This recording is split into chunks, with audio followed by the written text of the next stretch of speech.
అప్పుల బాధలు వెంటాడుతున్నాయా? అయితే 6 JVR వారి జాతిరత్నాలు ధరించండి.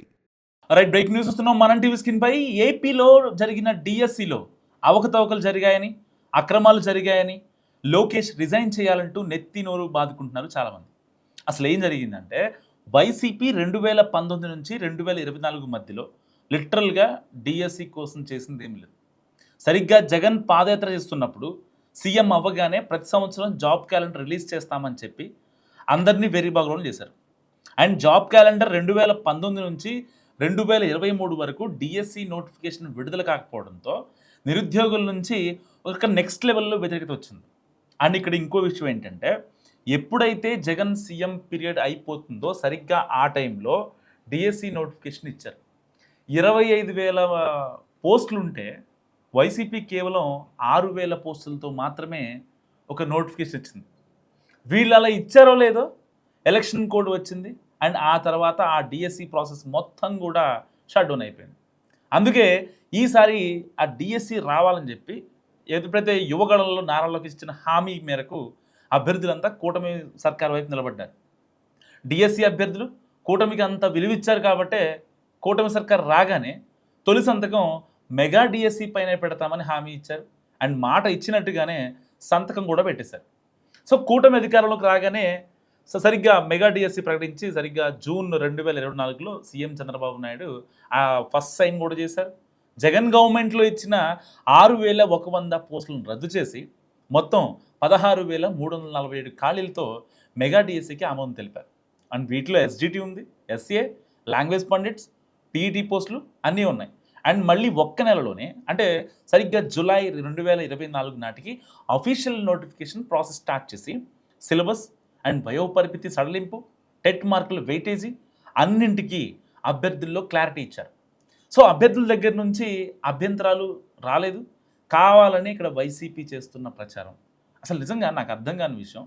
ఇప్పుడు ఈ ఎంటైర్ ఎపిసోడ్లో నారా లోకేష్ నిజంగా రిజైన్ చెయ్యాలా, అసలు ఏంటి చాలామంది మాట్లాడుకుంటున్నారు. ఇప్పుడు suppose for example Nara Lokesh సొంతంగా వాళ్ళ ఇంట్లోనో లేకపోతే టీడీపీ ఆఫీస్లోనో జరిపించలేదు కదా, అక్కడ అధికారుల సమక్షంలో అక్కడ చాలా ట్రాన్స్పరెంట్గా జరిగింది.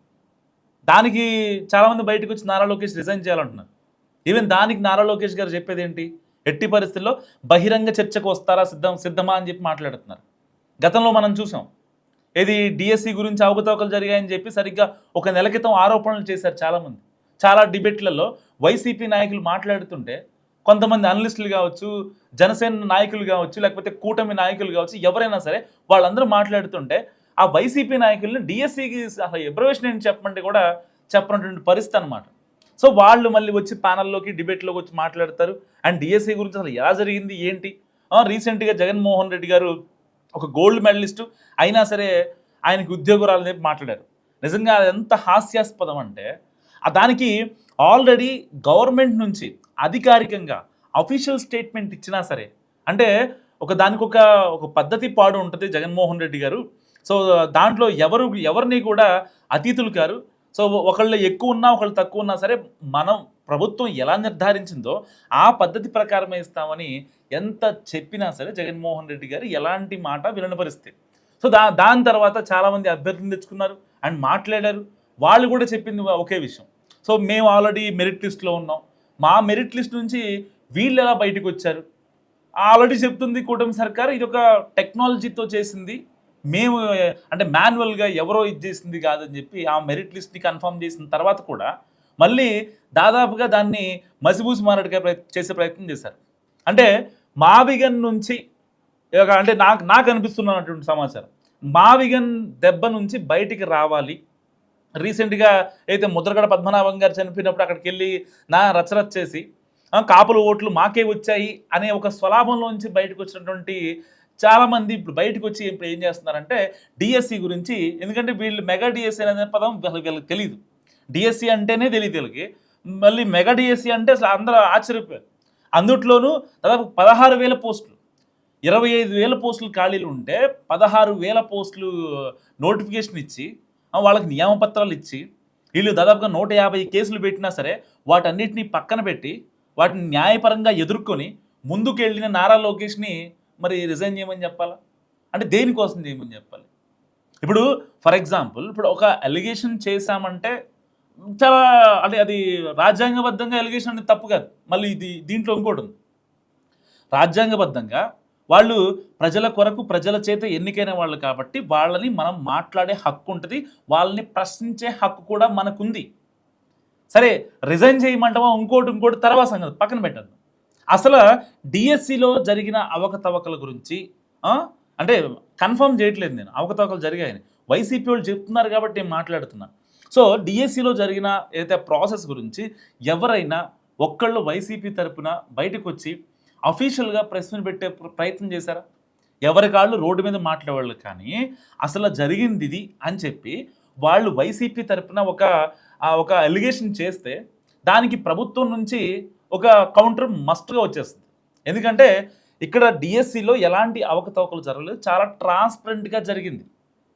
ప్రభుత్వం అధికారంలోకి వచ్చాక విద్యాశాఖ మంత్రిగా నారా లోకేష్ బాధ్యతలు ఎప్పుడైతే తీసుకున్నారో చాలా జాగ్రత్తగా ప్రీ ప్లాన్డ్గా ఇటు టీచర్స్ త్రూగా ఏదైతే మెగా పేరెంట్స్ మీట్ పెట్టారు, అండ్ దానికి సంబంధించి పేరెంట్స్ దగ్గర ఉన్నటువంటి కంప్లైంట్స్ కావచ్చు, టీచర్లకి పేరెంట్స్కి ఒక మంచి అనుసంధానాన్ని ఏర్పాటు చేశారు.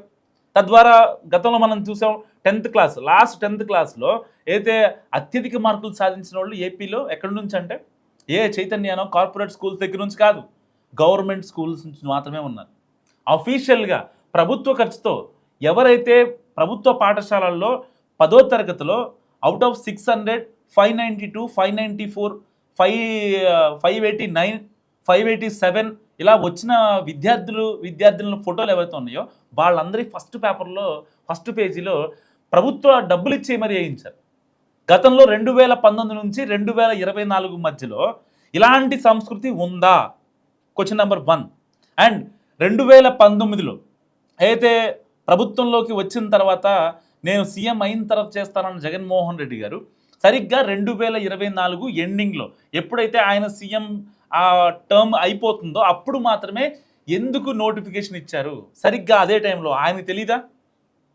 ఒక ముఖ్యమంత్రి క్యాండిడేట్కి ఒక పార్టీ అధినేత ఒక ఎమ్మెల్యే ఆయనకి తెలీదా ఇలాంటి టైంలో కనుక నోటిఫికేషన్ ఇస్తే రేపొద్దున ఎలక్షన్ కోడ్ వచ్చి మొత్తం ఆగిపోద్దని జగన్మోహన్ రెడ్డి గారికి తెలీదా? అంటే తెలియకుండా ఇచ్చారా? సరే తెలియకుండా ఇచ్చారా అనుకుందాం.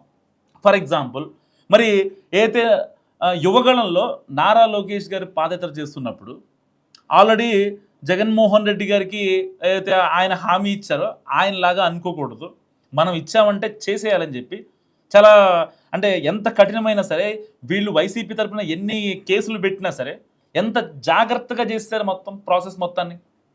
ఫస్ట్ సైను డిఎస్సీపై మెగా డిఎస్సీ పని పెట్టారు. అన్న మాటకి నిలబడ్డందుగా ఇప్పుడు నారా లోకేష్ రిజైన్ చేయాల్సింది. అండ్ మూడో విషయం ఏదైతే ఈ మెగా డిఎస్సీ కావచ్చు ప్రతి ఎవ్రీ ఇయర్ పెడతామని చెప్పి చాలా కరాఖండిగా చెప్పారు నారా లోకేష్.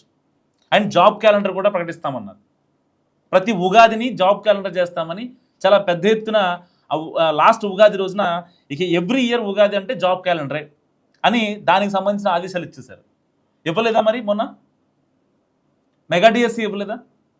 వాళ్ళకి నియామక పత్రాలు ఇవ్వలేదా?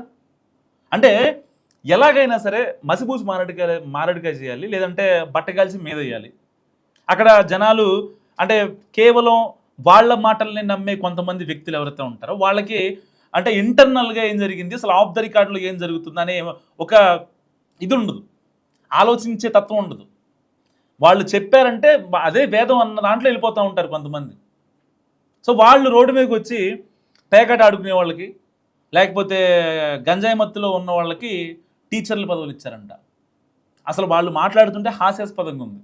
ఇదేమన్నా వైసీపీలో పదవులా లేకపోతే టీడీపీలో పదవులా? ఏ రాజకీయ పార్టీ పదవులు ఇవి? మరి వాళ్ళు అట్లా అంటే టీచర్లు కూడా అంత ఇదిగా మాట్లాడతారని నేనైతే ఎక్స్పెక్ట్ చేయలేదు. అండ్ ఇంకో విషయం, ఎప్పుడైతే 2022లో చిత్తూరు, నెల్లూరు, ఈస్ట్ గోదావరిలో 10వ తరగతి పేపర్ లీకేజ్ అయినప్పుడు ఎవరన్నా మాట్లాడారా? పరీక్ష సరిగ్గా నాకు గుర్తులేదు, పరీక్ష రేపు అనంగా అనుకుంటా అన్ని వాట్సాప్ గ్రూపుల్లో పేపర్ వచ్చేసింది.